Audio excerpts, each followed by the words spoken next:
Visavadar police દ્વારા શહેરમાં કરવામાં આવી તિરંગા યાત્રા.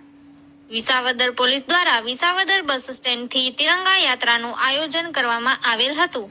ત્યાં તિરંગા યાત્રા વિસાવદર શહેરમાં ફરીને પાછી પોલીસ સ્ટેશન પૂર્ણ થયેલ હતી.